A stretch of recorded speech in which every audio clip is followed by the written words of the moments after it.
Alright, how's it going everyone? Welcome back to the channel. Today I've got something a little new, making a video on King Legacy.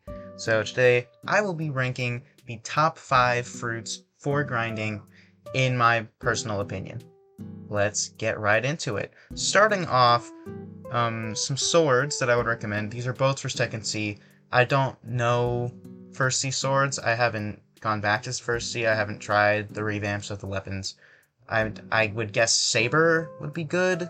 Basento, you can get that from the Shanks boss. He spawns at the Rock Island Arena thing, and the Quake Woman, I think she's called, at War Island. So, but the second C swords that I would recommend are Hellblade, which you can easily get. It's like a 20% chance, 25% chance from the strongest samurai boss, or if you're willing to do the grind or the trading or anything you need to do, Longavis, in my personal opinion, is probably the best sword for fighting NPCs.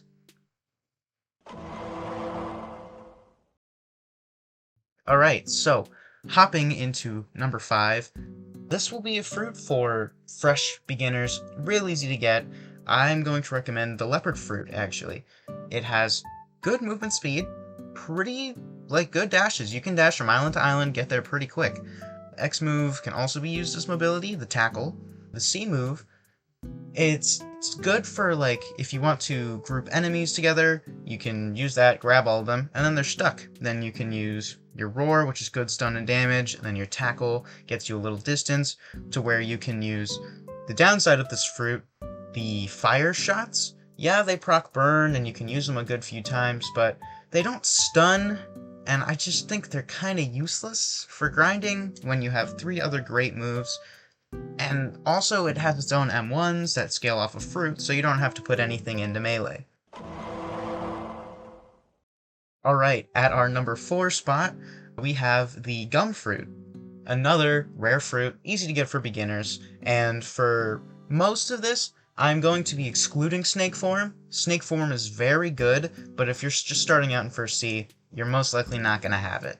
So, ups, because it just got reworked, it can fly, which is it's great for fruit in first C. Islands are kind of far from each other, so having a flight is a great thing to have. The barrage move, of course, great for grouping. The click, it has a click move, pistol, low cooldown, low knockback, decent damage.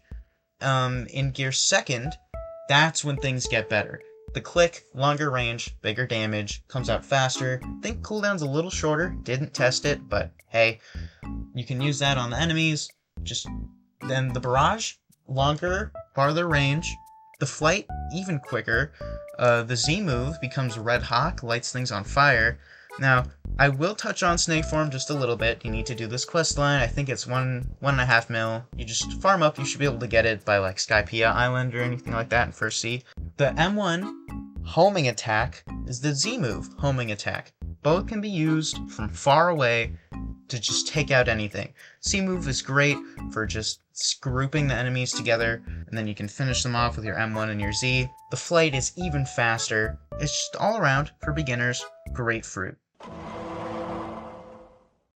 Moving on to number 3, we are going to have the Magma fruit. So, with the Magma fruit in the first C, what is going to be incredibly helpful is its Logia passive. If you didn't know, Logia passives are basically if something is a lower level than you, or does not have armament hockey, then you cannot get hit by that enemy.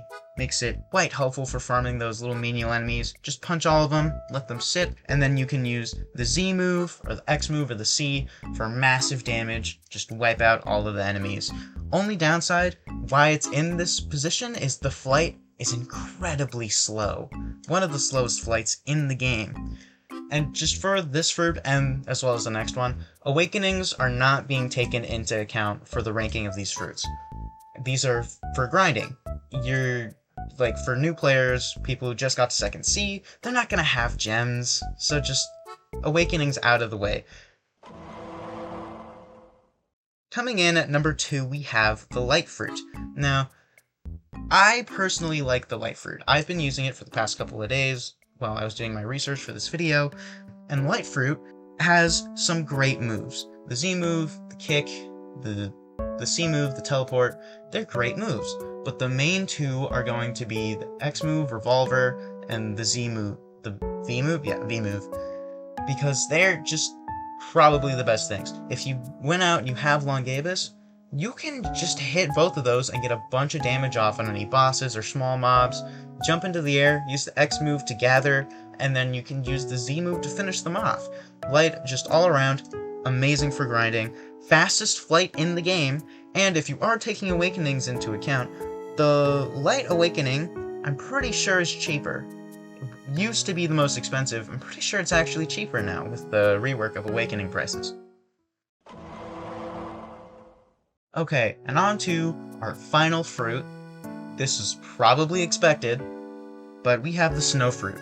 Massive AoE, amazing for groups of enemies, really good damage to bosses, especially if you're using a sword with it. Most swords will actually work because of how the fruit works. Big domes, big areas of effect. The only real downside is it has no flight, so if you have a race such as Mink or something of the sort, then that might come in handy. But you know, that's really the only downside of it that I can really think of. And because of that, that's why it's sitting at the #1 spot. If you guys have any different lists or any issues with my list, leave a comment down below. If you guys have any ideas for any other videos that I should put out, once again, let me know. And yeah, that's about it. Hope you all have a good day or night wherever you are, and I will see you in the next one.